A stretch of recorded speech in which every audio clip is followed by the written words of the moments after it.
लोकसभा इंतखाबात के दूसरे मरहले के लिए 89 नशिस्तों पर कल यानी जुमा को वोट डाले जाएंगे। 13 रियासतों में होने वाली वोटिंग में 2633 उम्मीदवार मैदान में हैं। असम की 5, बिहार की 5, छत्तीसगढ़ की 3, जम्मू कश्मीर की 1, कर्नाटक की 14, केरला की 20, मध्य प्रदेश की 7, महाराष्ट्र की 8, मणिपुर की 1, राजस्थान की 13, त्रिपुरा की 1, उत्तर प्रदेश की 8 और मगरबी बंगाल की 3 नशिस्तों पर वोटिंग होगी। कर्नाटक में 2019 के लोकसभा इंतखाबात में बीजेपी ने 25 नशिस्तों पर कामयाबी हासिल की थी। इस बार कांग्रेस पार्टी से उसे सख्त मुकाबला दरपेश है।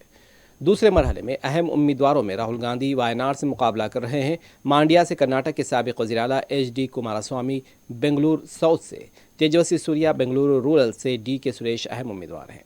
राजस्थान और कर्नाटक में सबकी नजरें हैं। राय दही के लिए इंतखाबात मुकम्मल कर लिए गए हैं। इंतखाबात के लिए इंतजामात मुकम्मल कर लिए गए हैं और पुलिस का भी वसी तर बंदोबस्त देखा जा रहा है।